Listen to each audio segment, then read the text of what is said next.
Vera Langley knew something was wrong the moment she saw the access log. It was 2:43 a.m. The building was dark. No scheduled deployment. No maintenance window. But there it was, an inbound request with elevated privileges from a ghost. The IP wasn't in their registry. Not internal, not even sandbox. It was like a shadow had slipped through the firewall, whispered something to the server, and vanished without triggering a single alarm. To most people, it would have looked like noise. A blip. Maybe a glitch. But to Vera, it was a footprint. A single, deliberate step in a digital snowfield. And no one else seemed to notice it. She leaned in, heart racing, fingers suddenly cold. She refreshed the screen. Still there. Still wrong. Still impossible. She cross-checked every system she knew. No matching token. No MFA trail. No user ID. Just a perfect, silent bypass. That's when the dread started crawling up her spine, a knot, the kind of fear that screams. The kind that whispers, "You're not supposed to see this." She blinked. Once. Twice. Was this intentional? She replayed the logs again, frame by frame, trying to convince herself it was some debug artifact. But deep down, she already knew this wasn't a mistake. It was a backdoor. And it wasn't from some outside hacker. It was built from the inside. By 3:05 a.m., she wasn't even breathing right, not panicking, calculating, analyzing. Because this wasn't just bad code. This was betrayal. Have you ever spotted a red flag no one else saw? If you have, hit that like button right now. You're not paranoid, you're ahead. Back in her cubicle, lit only by the soft blue of a single monitor, Vera opened a blank report. She didn't know who put the flaw there. She didn't know why it was hidden. But she knew this. If she didn't say something, the system wouldn't just break. It would collapse. And if she did say something, she wasn't sure she'd survive it. But Vera Langley wasn't built to stay silent. And this time, silence wasn't safe. The office was still asleep. Outside, a rainstorm tapped gently against the window's white noise for the overworked. Inside, the only thing moving was the blinking cursor on Vera's monitor and her right hand, still hovering midair above the mouse. Frozen. Processing. She wasn't just looking at the logs anymore. She was reading between them. Every second she stared, more pieces started clicking together. That IP address, the one that didn't exist, wasn't random. The permissions it activated weren't accidental. The time it occurred? Right after the most recent infrastructure update. That update had come from Talon Edge. Vera's fingers tightened into a fist. Talon Edge was the new third-party integration platform that had been fast-tracked by Jordan Reeve, Cyrenex's golden boy. He'd pitched it in an all-hands meeting 3 weeks ago with one of those Silicon Valley grins and a slide deck full of buzzwords: seamless architecture, AI, optimized throughput, zero-friction security. She remembered how he'd said it was the future, how he'd called it a game-changer for national defense compliance. Vera had sat in the back row, arms crossed, gut twisting. The pitch was slick. Too slick. But no one wanted to listen when she raised questions about Talon Edge's vetting process. The integration was already approved. Already live. Now, she was staring at the consequences. She opened the system manifest. Scrolled down the change log. And there it was, buried between two minor feature flags. Plugin. T. Core. Access. Layer. Auto-inserted by DevOps push. Approved by JR. Her heart skipped. JR. Jordan Reeve. She clicked deeper. The plugin was non-auditable.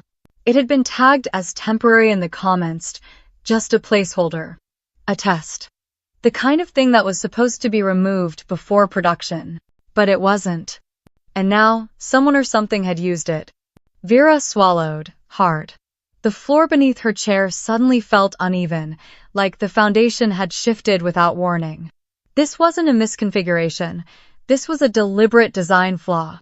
Not loud, not clumsy surgical. Someone had carved a tunnel through their firewall and signed off on it. She glanced over her shoulder, half expecting someone to be standing there, watching her. The room was still empty. A faint hum from the vending machine was the only sound. And somewhere above, a flickering light made the ceiling look like it was breathing. Vera exhaled through her nose and opened a fresh document. A report. Nothing dramatic. Just the facts. She listed the log ID, the timestamp, the breach pathway. She captured screenshots. Screen recorded the live behavior. Then she paused just for a second and saved a local copy to her encrypted flash drive. Just in case. She didn't know how deep this went. Or who else might already know. But she wasn't going to let this disappear into some JIRA ticket labeled low priority. Her job title was risk analyst. But tonight, she wasn't analyzing risk. She was standing in the middle of it. And in the silence of that dimly lit office, Vera Langley did what no one else had the instinct or the courage to do. She got ready to speak up. But she hadn't decided who to trust yet. Not everyone in this building wanted the truth out. And by the time morning came, the ghost in the firewall wouldn't be the only thing haunting Cyrenex. By 8:07 a.m., Vera was already waiting at Jordan's desk. She hadn't slept. Her blazer was slightly wrinkled, her hair tied back in a no-nonsense bun, and the folder in her hands was tabbed, highlighted, and marked with sticky notes like a courtroom exhibit. She'd even printed the cover page in color. Because sometimes, optics matter. Jordan Reeve waltzed in 3 minutes late, Starbucks in hand, and that same irritating swagger in his step. He was wearing his signature bomber jacket, the one with the company logo stitched across the shoulder, like he'd founded the place himself. Hey, he said, sliding into his chair like a man arriving to applause. You're up early. Vera handed him the report. I sent this to you last night. It's urgent. We need to talk now. Jordan raised one brow, took a long sip of whatever custom brew he was drinking, and gave the cover a quick glance as if scanning a Yelp review he didn't plan to read. Oh yeah, that thing, he said, stretching the word like taffy. I skimmed it while brushing my teeth. Vera didn't flinch. Did you read the part where someone bypassed our entire authentication stack using the Talon Edge module you pushed to production? He chuckled, and leaned back in his chair like a TED Talk was about to begin. Come on, Vera. These systems are complex. You're probably just seeing noise in the logs. You know how spaghetti looks when you stir it. Her jaw tightened. I'm not stirring spaghetti. I'm telling you the pot is on fire. Jordan Sahil. Look, we're on a tight runway to our Q2 report. Last thing we need is panic over a maybe glitch. Positive momentum, right? Let's not rock the boat. She stared at him. You didn't read the report. His silence was just long enough to be damning. I trust your instincts, he said, finally, with a polished grin. But sometimes you've got to zoom out. Think big picture. Trust the architecture. Vera repeated the phrase, flatly. Trust the architecture. Then she tilted her head. You mean the one you fast-tracked, skipped full QA on, and hardwired into our root access layer because you wanted Talon Edge on your resume before the next promotion cycle? His smile cracked just slightly. There it was. The flicker. The subtle shift in his eyes. The moment where the mask slipped and something smaller, tighter, meaner peered out from underneath. Jordan straightened. His tone turned colder. I'm saying drop it. The deployment's live. The board's happy. Don't stir up anxiety unless you've got an actual breach on your hands. Vera didn't blink. So we wait until someone steals classified credentials before we treat it as a threat? I said, he repeated. Drop it. The silence between them stretched, taut and barbed. She watched his fingers twitch against his mousepad. Nervous. Defensive. And in that moment, she knew. This wasn't ignorance. It was self-preservation. He didn't want the problem solved. He wanted it buried, with her reputation on top of it like a gravestone. Vera slowly gathered the folder, slid the report back inside, and nodded once. Thanks for your time, Jordan. He didn't look up. He was already clicking away, already moving on. already pretending she hadn't just handed him the blueprint of a coming disaster. But Vera wasn't done. Not by a long shot. She just realized she'd been speaking to the wrong person. And the next time she brought the truth forward, it wouldn't be optional. Vera didn't go home that night. Instead, she stayed at her desk long after the office had emptied alone, with the soft mechanical hum of the backup server and the flickering hallway light twitching like a dying firefly. She wasn't angry. Not yet. She was calculating. If Jordan wouldn't listen and he clearly wouldn't, she had one other option. Escalate. Company protocol was clear. Security anomalies of potential impact to federal systems must be escalated to a designated executive officer within 24 hours. That officer was Maureen Keyes, VP of Security Compliance. A woman who gave a speech at the last all-hands titled, "See Something, Say Something, Why Early Detection Saves Careers." So Vera did. She rewrote her report, this time more formal. Fewer technical layers, more clarity for non-technical eyes. She included timestamped screenshots, access traces, a walkthrough of the Talon Edge bypass vulnerability, and a side note about how the plugin had been flagged temporary but left active in live infrastructure. She wrote it clean, professional, bulletproof. No opinion. No drama. Just the facts. At 9:06 a.m. the next morning, she hit send. Subject line. Security escalation. Unauthorized root layer access via third-party module. Attachments. 6. CC. None. She waited. At 9:07 a.m. a reply landed in her inbox. Exactly 1 minute later. From Maureen. 2 lines. Thanks for flagging. The issue has been reviewed and assessed as a non-threat. Please coordinate future concerns through your direct manager to avoid redundant investigations. She blinked. Read it again. That was it. No follow-up questions. No, let's set up a time to talk. No requests for clarification. No acknowledgement that she'd uncovered a backdoor into a defense-linked network. Nothing. Just a polite no. Vera stared at the screen, feeling something shift behind her ribs. Not rage, not sadness. Disbelief. There was no physical way Maureen had read a 16-page report, watched 3 screen recordings, parsed through log files, and verified the entire exploit in 60 seconds. She hadn't read it. She'd seen the subject line, Saint Vera's Name, and decided it wasn't worth her time. Or worse, decided Vera was the threat. She leaned back in her chair, the world around her suddenly dimmer. The office buzzed with the normal rhythms of morning, the whir of a printer, the beep of badge readers, small talk about weekend plans and caffeine withdrawal. None of it felt real. Her breath slowed. Focus sharpened. This wasn't incompetence, it was intentional. The system wasn't broken, it was protecting itself. She was no longer someone raising a valid concern. She was now a liability. A whisper of something darker crept into her mind. Maybe Maureen had already been briefed. Maybe Jordan had gotten there first. Maybe they'd made a decision behind closed doors. Contain it. Minimize it.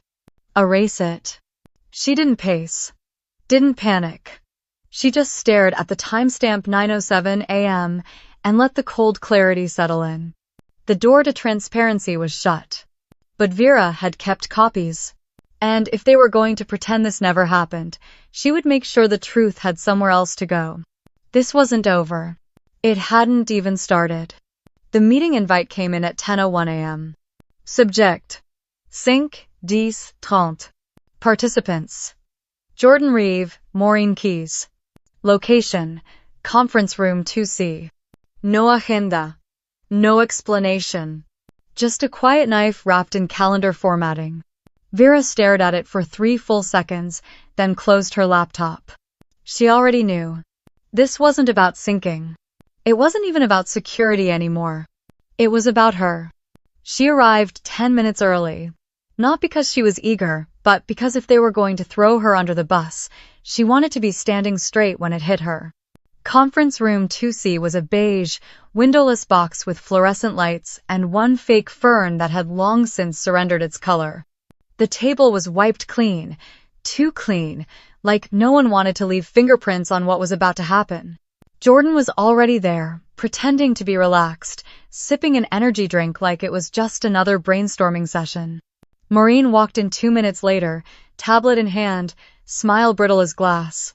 "Thanks for joining us, Vera," she said, taking a seat across the table. "We just wanted to touch base about your recent escalation." Vera folded her arms. "You mean the critical security flaw I reported, twice?" Maureen's expression didn't change. "What we're referring to is a breakdown in communication protocol.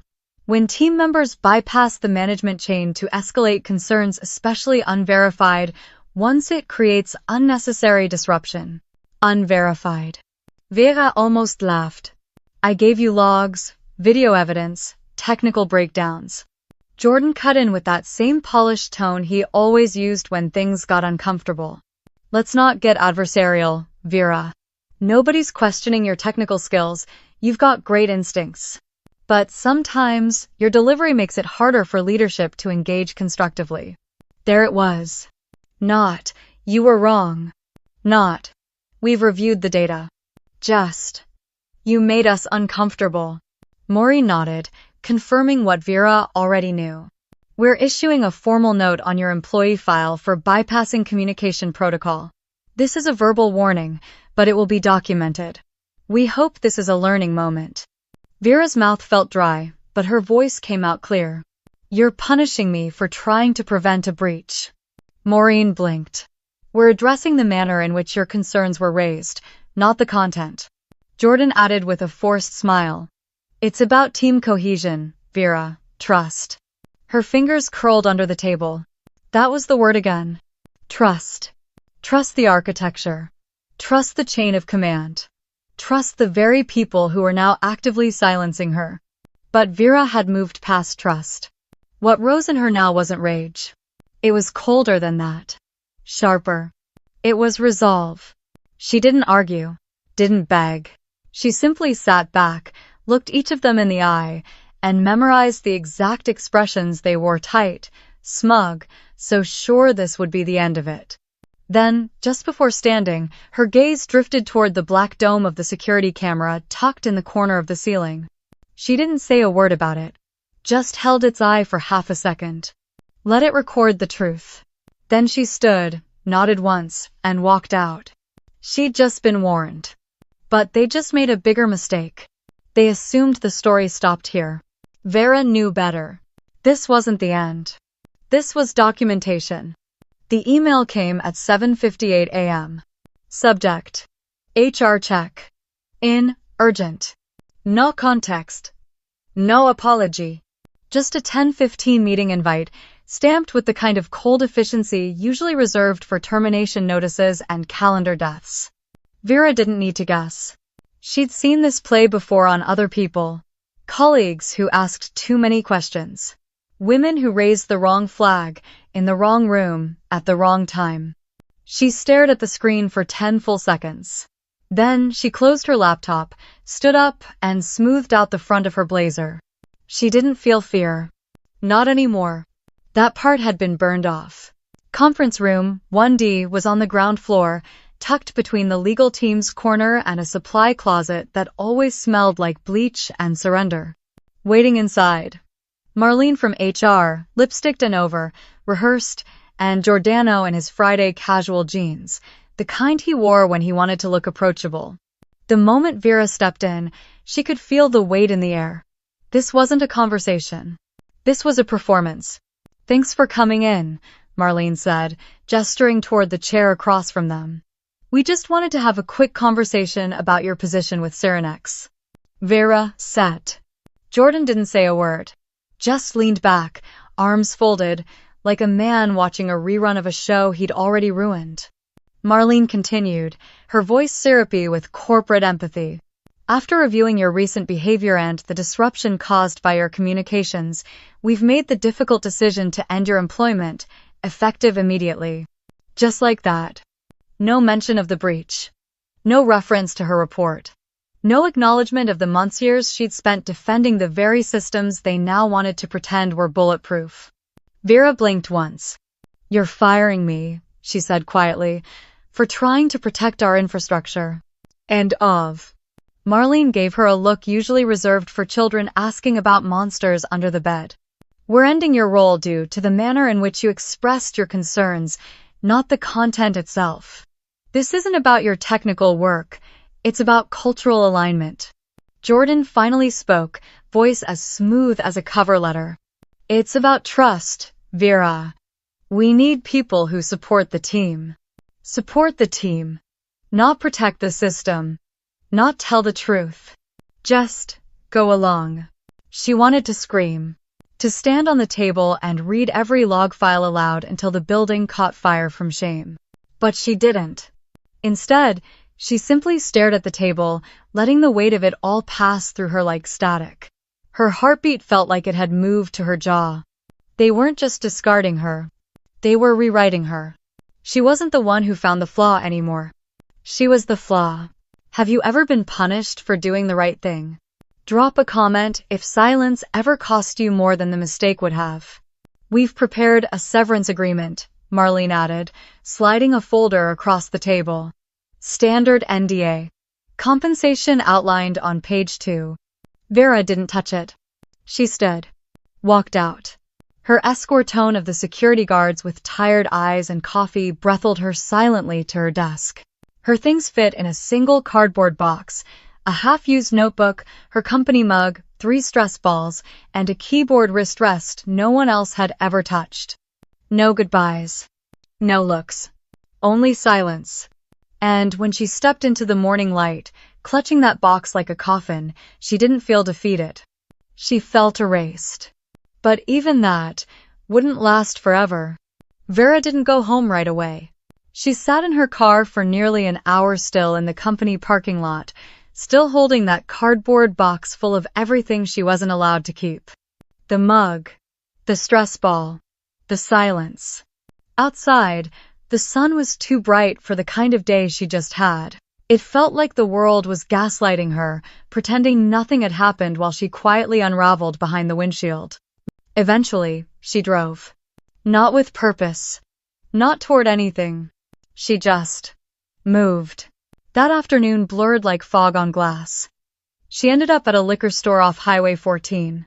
Bought a bottle of $9 Merlot and drank half of it in the lot with the windows cracked. Her phone buzzed a few times, notifications, reminders, promotions from apps she didn't remember downloading. She didn't check any of them.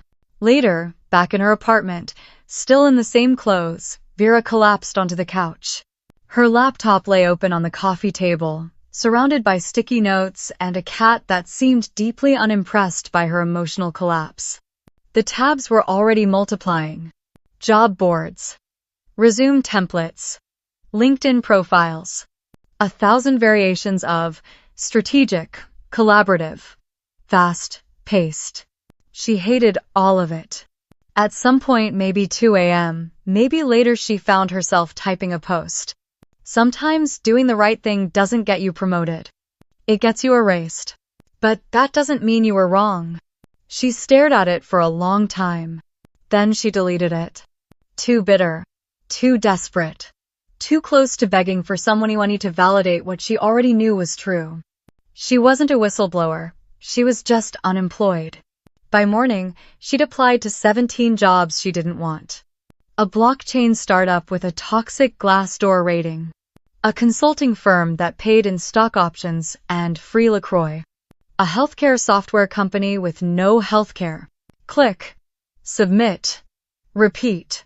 It felt like shoveling snow in a blizzard, pointless, exhausting, and somehow colder the longer she tried. In the shower, she fought imaginary courtrooms, argued with invisible boards of directors, walked into non-existent meetings, and dropped her report like a bomb, watching Jordan's expression melt into ash. Then came the darker visions. What if he got promoted? What if he posted on LinkedIn, thanked his incredible team, and posed for a photo next to the same abstract painting that cost more than her annual raise? What if her name never showed up on a single slide? What if she had been right? And it didn't matter. Vera punched the tiled wall once, hard enough to sting. The sound echoed off porcelain and self-doubt. Back on the couch, wrapped in a blanket that smelled like last winter, she stared at the muted news crawl on television. Financial jargon scrolled past her like static. Unusual cloud behavior. Network instability across federal systems. Preliminary investigation points to third-party infrastructure gaps. But she didn't register any of it. Not yet. The weight in her chest was too heavy. The silence too thick. The betrayal too fresh. She wasn't thinking about cyber breaches or national impact. She was thinking about the way it felt to give everything and vanish. But underneath that ache deep down in the part of her that still believed in facts, in protocol, in truth, something small refused to die. They'd erased her. But they hadn't destroyed her. Not yet. The phone rang at exactly 5:02 a.m. Vera was face down on the couch, one leg tangled in a throw blanket, her mouth dry from last night's wine and regret. A half-eaten granola bar had fused itself to her thigh, and the television was still buzzing, softly looping a muted news broadcast she hadn't heard a word of. The ringtone cut through the stillness like a scalpel. She blinked once. Twice. The screen read, "No caller ID." For a second, she considered ignoring it. Let it go to voicemail, let the universe handle it. But something in her gut twisted a deep, ancient instinct, like the one that makes animals lift their heads before a storm. She swiped to answer. Hello? The voice on the other end was crisp, low, and dangerously calm. Miss Langley? Vera sat up straight, suddenly sober. Yes, this is her. This is Evelyn Hart. I sit on the board of directors at Cyrenex. There was a long beat of silence. Vera's brain scrambled for an anchor. A prank? A setup? A hallucination? Sorry, what? We have a situation, Evelyn continued, voice unwavering. Can you tell me exactly what you tried to warn Jordan Reeve about? Vera didn't respond. Not right away. Because in that moment, 5 push notifications exploded across her phone screen, all from outlets she didn't even remember following. Federal cybersecurity breach expands nationwide. Pentagon confirms exploit vector linked to third-party integration. Sources say Cyrenex ignored warnings from internal analysts. Her breath caught in her throat. This wasn't a dream. She wasn't hallucinating. She was in the middle of it. Miss Langley. Evelyn said again, firmer now. We need clarity, and we need it now. Our largest government client has traced the breach back to our infrastructure, and they've asked for you by name. Vera stood slowly, pacing over a nest of takeout containers and discarded resume drafts. The vulnerability was buried inside the Talon Edge module, she began, voice sharpening. It allows root-level access through a masked session layer. No token auth. No logging. It slipped past every endpoint. I flagged it 5 days ago. Jordan ignored it. Maureen dismissed it in 60 seconds. The next morning, I was fired. There was no pride in her tone. No vindication. Just raw, tired fact. Evelyn didn't interrupt. When Vera finished, there was only silence on the other end. But it wasn't empty. It was loaded. Then Evelyn spoke. We've seen your documentation. I reviewed it personally. The entry vector you outlined matches the one currently being used in the active breach. Vera's knees almost buckled. You're telling me, she whispered, barely able to say it, that everything I documented is happening right now, Evelyn confirmed. At a federal scale. There was no fist pump moment. No dramatic music. Just a slow, electric burn behind Vera's sternum. Like her body had finally caught up to the truth her brain already knew. This wasn't just about her job anymore. This was national. Evelyn continued. The board is convening an emergency call at 7 a.m. 2 federal agents will be present. We'd like you to join as a subject matter expert. In fact, we require it. Vera looked at her reflection in the dark screen of the TV, disheveled, exhausted, betrayed. But something new sparked in her chest. The report hadn't disappeared. She hadn't been erased. They just didn't expect her to survive long enough to be needed. And now? They couldn't move forward without her. At exactly 6:59 a.m., Vera clicked the meeting link. The screen flickered once, then filled with a gallery of small rectangle spaces she recognized. Others she didn't. 13 windows in total. At the top, Tom Whitaker, CEO of Cyrenex. His skin was gray, his collar uneven, like he hadn't slept or shaved in days. Next to him sat Evelyn Hart, still composed, still watching everything like a hawk with a law degree. On the lower row, Vera spotted Maureen Keyes, stiff and unreadable. And Jordan Reeve, seated in his stylish home office, but he looked older. Not in years. In consequence. Like a man who'd lived a decade in a week. Then there were the two black tiles. No names. No video. Just muted mics and presence heavy enough to bend the frame. Those were the federal observers. No one spoke right away. Then Evelyn's voice came in measured, steady, slicing through the silence. We are joined today by Miss Vera Langley, former senior risk analyst at Cyrenex, who was terminated last week after submitting concerns now confirmed to be directly related to the ongoing breach. This meeting is being recorded per federal directive. Vera nodded once, camera steady, posture straight. She wasn't wearing makeup. No jewelry.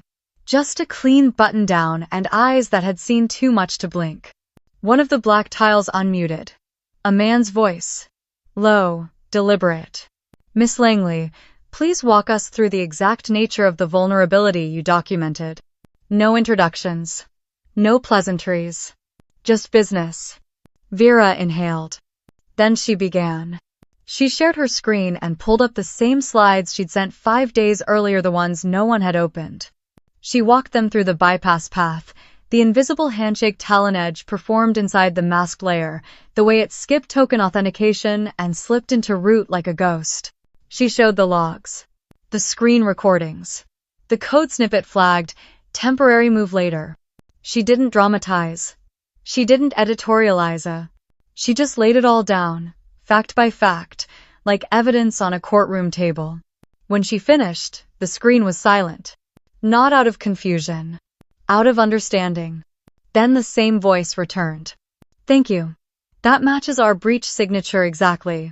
He turned, metaphorically, to the other faces in the room. Mr. Whitaker, he said flatly, we have Miss Langley's documentation time-stamped. We also have your HR termination records.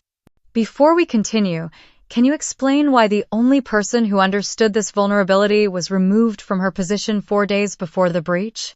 Tom shifted. His mouth opened, but nothing came out at first. Finally, there appears to have been a breakdown in communication. The second black tile unmuted. A woman's voice this time. Sharper, icy. We're not here for PR. We're here to understand why a flagged vulnerability, backed with supporting data, was dismissed by your VP of Security in under 1 minute. All eyes moved to Maureen. She blinked. Adjusted her glasses. There was no intent to ignore critical information. We triaged based on threat probability and available bandwidth. You had a 16-page report, 3 videos, and direct evidence of unauthorized access, the woman interrupted. What additional bandwidth would have changed your response, Miss Keyes? Maureen fell silent. Then came Jordan's turn. He tried to soften the room. Look, hindsight is 20/20ths. At the time, we were focused on Q2 delivery. Vera's always been passionate. Mr. Reeve, the man said, cutting through his sentence. You personally approved 6 Talon Edge deployments over QA objections. Would you like us to read them aloud? Jordan froze. No, sir, he whispered. Vera didn't gloat. Didn't smile. She simply watched. Watched the truth finally catch up. Watched their power shrink. They had buried her report. But today, it testified for itself. 3 days later, Vera walked back into Cyrenex. Not as an employee. Not yet. This time, she entered through the executive entrance. Security didn't ask for her badge. They already knew who she was. She was escorted to a boardroom on the 12th floor, the kind with panoramic glass, abstract art, and chairs that looked like they cost more than her entire severance package. Waiting at the head of the table was Tom Whitaker, CEO. His tie was crooked, his eyes hollowed out by a week of media fires and federal scrutiny. Beside him sat Evelyn Hart, still composed, still deadly calm. "Vera," Tom said, standing but not stepping forward. "Thank you for agreeing to meet. First, let me say on behalf of the board we regret how your concerns were handled. Mistakes were made, serious ones." Vera didn't sit. "I'm listening," she said. Tom gestured toward the seat across from him. "We'd like to formally offer you reinstate effective immediately with a substantial compensation adjustment." She tilted her head slightly. "I'm not here to talk about salary." He blinked. Sorry? "I'm not coming back as an analyst," Vera said, voice calm but controlled. "Not even as a team lead." Tom glanced at Evelyn, uncertain. "I'll return," Vera continued, "but on my terms." She stepped forward now, slow and deliberate, and laid out each point like she was setting tools on a surgeon's tray. 1. I come back as Director of System Integrity. I report directly to the board. Not the CTO, not the CIO, certainly not through whatever hole Jordan left behind. 2. My salary is 3 times my original base. Plus equity. Plus a discretionary security budget, no 5-layer approval process just to upgrade a license. Tom shifted in his seat. "That's significant." Vera didn't blink. 3. Jordan and Maureen are gone. Publicly. I don't care how you spin it, retirement, sabbatical, alien abduction. But they're out. And loud enough for the entire company to hear. He opened his mouth, maybe to protest, maybe to negotiate. She cut him off. 4. An internal statement acknowledging that I discovered the vulnerability, reported it, and provided the solution before any breach occurred. I don't need a statue. But I won't be written out of the story. The silence that followed was thick, but not hostile. It was the sound of old systems recalibrating. Then Evelyn spoke, her voice like silk drawn across glass. "She gets it." Tom inhaled slowly, nodded once. "We'll prepare the documents." By 6 p.m., they were signed. By 7 p.m., her name appeared on the company directory once again, this time at the top. Vera Langley, Director of System Integrity. And when the press release went out that evening, no one mentioned her termination. But her title was there. Her authority was clear. And this time she wrote the rules. Monday morning. Same building. Same badge swipe. Same sound of the lobby doors sliding open with that soft hydraulic sigh. But everything had changed. Vera stepped inside wearing a dark tailored blazer, black slacks, and shoes that didn't click, they glided.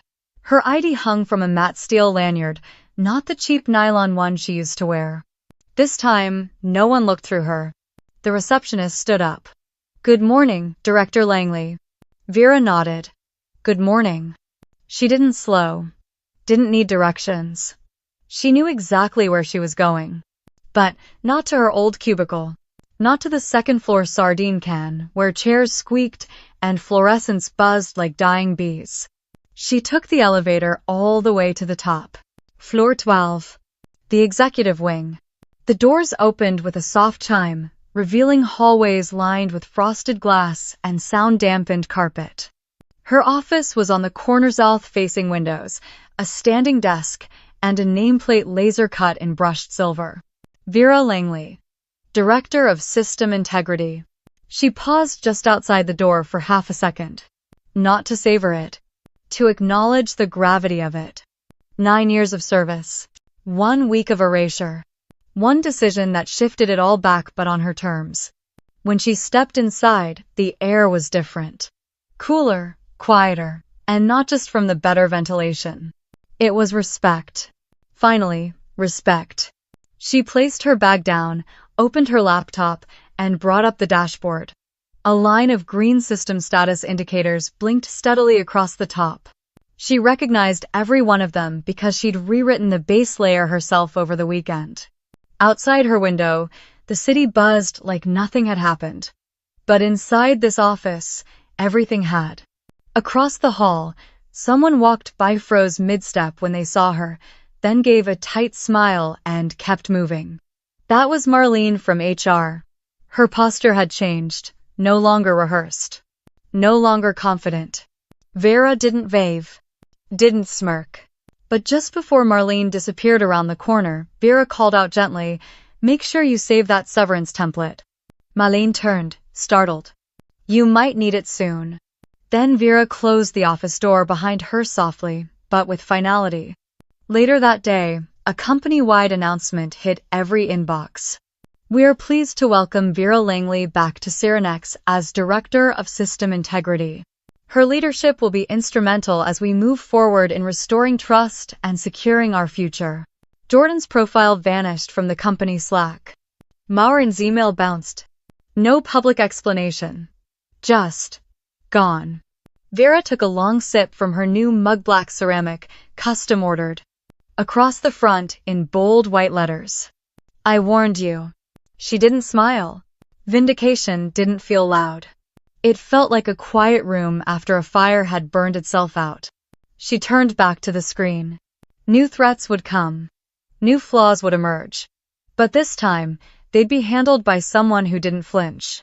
Not for approval. Not for permission. And never again from the bottom floor. The office was quiet again. Not empty, just focused. People moved with purpose now. Fewer Slack emojis. Fewer performative, just looping back emails. The performative noise had thinned, the air felt clearer. At the center of it sat Vera Langley. Her office lights were dimmed, just the natural light pouring in from the south-facing windows. One screen showed the live threat monitoring dashboard. Another ran a secure video call with the Department of Defense. A third displayed nothing but a blinking cursor on a new policy draft titled, "Escalation. Shouldn't cost you your job." She sat in silence, rereading the title. Then nodded to herself. Her first executive act had been simple. Rewrite the company's internal incident escalation protocol. Strip out the layers of corporate delay. Build a channel where engineers could flag concerns anonymous directly to her office. No middlemen. No politics. Just signal. Vera knew the breach wasn't the last. Technology would never stop evolving, and neither would the risks. But what mattered now was that someone at the top actually wanted to hear the alarms. She checked her calendar. One more meeting before the end of the day, a mentoring session with 3 junior analysts from the risk and compliance team. They'd asked to speak with her, said they wanted to know how to survive in this field without giving up their integrity. Vera smiled for the first time in days. She remembered what it felt like to sit in their place, to know the system was flawed but feel like you weren't allowed to say it out loud. To stay late, document everything, double-check the chain of command, and still get pushed out like static. But not anymore. Not on her watch. She glanced at the photo frame on her desk, a new edition. It wasn't of family, it wasn't even a photo of her. It was a screen capture, one of the original log entries she'd flagged. Time-stamped. Undeniable. The log that changed everything. She kept it there to remind herself. Not of the breach but of the moment she refused to stay silent. There was a quiet knock on her door. It opened slowly. One of the junior analysts, Raya, peeked in, holding a notebook and wearing the kind of nervous excitement Vera remembered well. "Sorry," Raya said softly. "We're 5 minutes early." Vera stood. Smoothed her sleeves. "No need to apologize," she said, gesturing them in. "You're right on time." They filed in. 3 bright faces, full of questions. Vera didn't sit behind her desk. She pulled a chair next to theirs. Not higher. Not distant. Equal. Present. Real. For the next hour, she didn't talk about titles or breach response strategies. She talked about trust. About speaking up. About what it means to hold the line when no one else will. And when they left smiling, nodding, energized, Vera returned to her desk. Saturday down. Watched the servers blink green, one by one. She picked up her mug, the black one, the one that said, I warned you, in white block letters, and took a long, quiet sip. Vindication didn't always roar. Sometimes it hummed like a stable system, or whispered like respect in a hallway.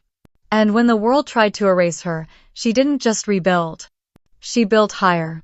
Would you still fight for the truth if it nearly cost you everything? Share your thoughts below. Someone out there needs to hear them. On her own terms. On solid ground.